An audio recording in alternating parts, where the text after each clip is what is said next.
Hi everybody, I'm Blue, and today I'm following through with a promise I made to my friend Rain, and doing a sort of breakdown on how I make original characters, as well as just my sort of general character creation process for different scenarios. I chose 3 different characters that the reason why they were made or something about their design were different enough I felt like there'd be enough to explain and also give you guys a variety of options to choose from. So without further ado, let's begin. In the Plague of Scales campaign that I've been running, one of the characters is a teacher, and of course, if one of your player characters is a teacher, one of the NPCs should probably be a student. And I had them present for their session 0, where I described them as a pale blue, grayish-skinned, furred, black-haired tiefling.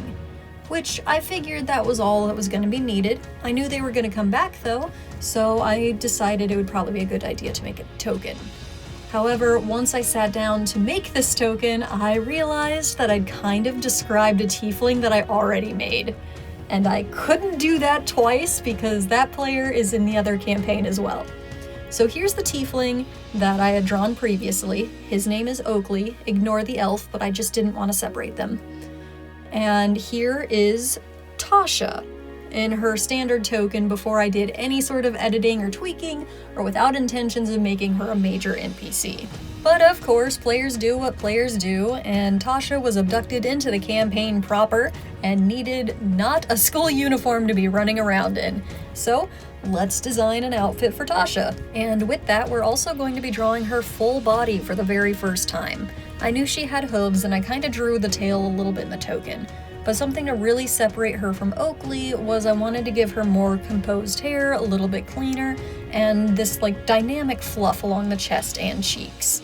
Now this was the first attempt I did for this outfit, kind of focused more on just swishing and swaying because she's a rogue, so something to keep her covered up but also allow her to move with her satyr legs. But I didn't want to have direct control over the entirety of this outfit because she was such an important NPC to one of my players.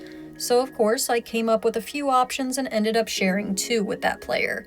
The first one that we froze on, and then this one where it's a little bit more covered up, a little bit more demure. And in the end, we ended up coming up to a sort of fusion of the 2 designs with an emphasis of adventurer.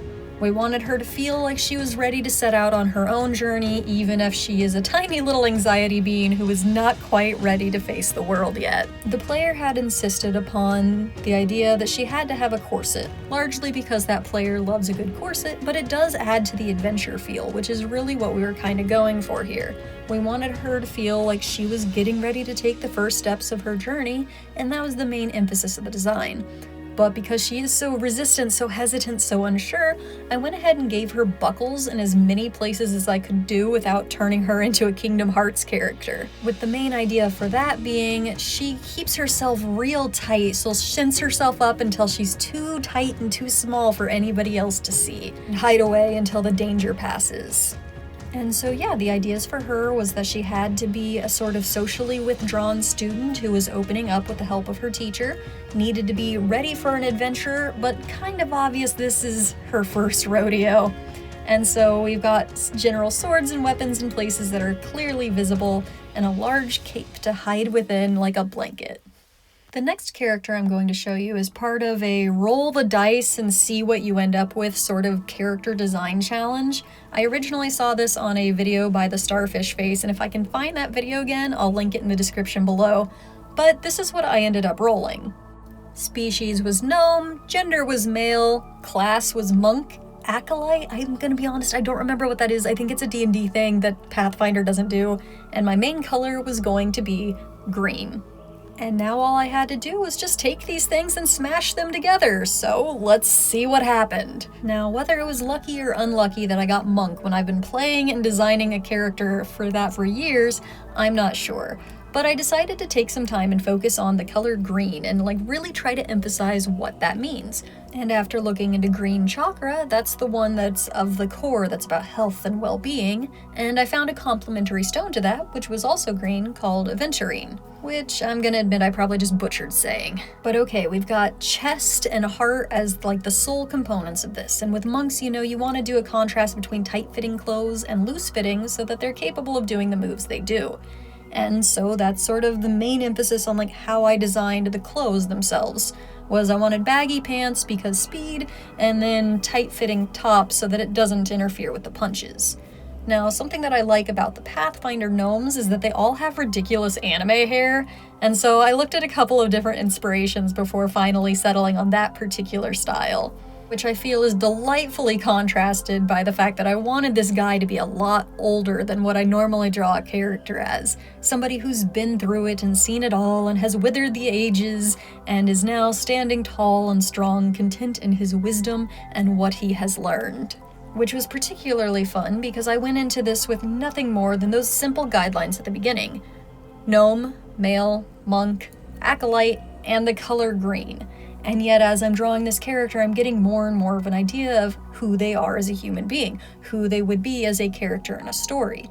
With him being a gnome who was once a great and well-known tinkerer who had a family that he just never really cared for. He was so busy in his work, he didn't have time for family. And so when an accident happened and he found himself blind, he didn't have anyone to turn to. He disappeared into a cave where people thought he was going to stay for good, before he found a friendly monk who took the time to teach him how to generate his ki and chakra and find peace with himself, both with his shortcomings and with his potential. And that's essentially all that this character ended up being, and that was just in the time I drew him. There's no story he's attached to or anything like that. That's just from drawing the character. And that's just what I love about character design, is you don't always need to have a clear idea going right in what exactly you're doing. You can play around and experiment and find the character as you go. Why do they wear these colors? What do they think of this? What's the favorite part of their outfit? And through these questions, you learn more and more about them. And it's so fun, and it's why it's addicting for so many people. And for the last one, I was recently invited to a one-shot of a TTRPG called Board Corp. I'm fairly certain that's what it's called anyways. And so I wanted to design my character for that before we started playing.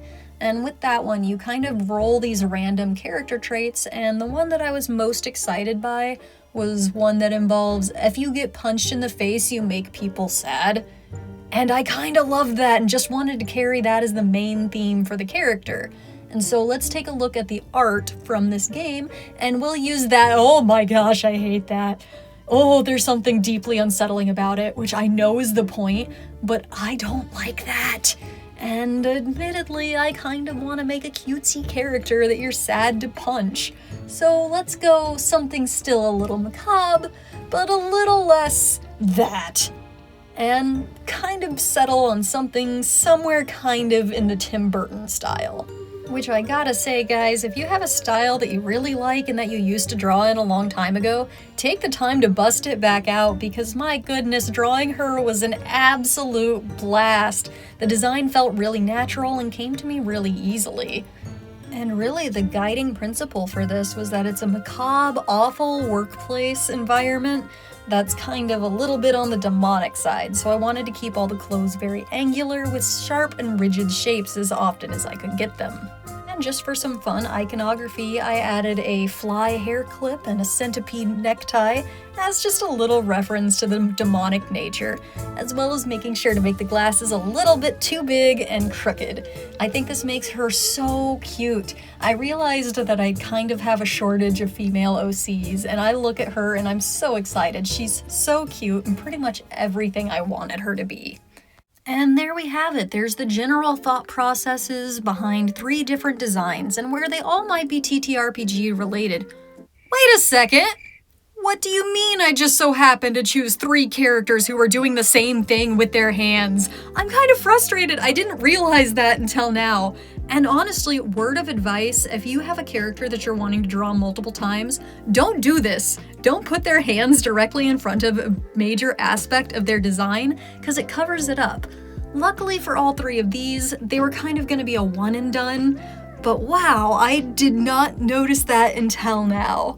But anyways, as I was saying, this is just my general thought process on how I created these designs. I don't have a hardcore, set in stone, start with here and get here style process for any character that I design. It starts with an idea, whether that be a role for a story or something less specific, like rolling the dice to build a character. I just need some sort of an idea, and I just make that my guiding principle. So I guess that would be my advice for this. Whenever you're designing a character or thinking about a character, start with one aspect that you know you want to be the central theme of that character, and expand on it from there and what that means for them. And I guess I'll do another one of these later because I have so many characters I've designed and might as well use them, right? So, until then, I'm gonna keep drawing characters because I can't stop myself, and I will see you guys later.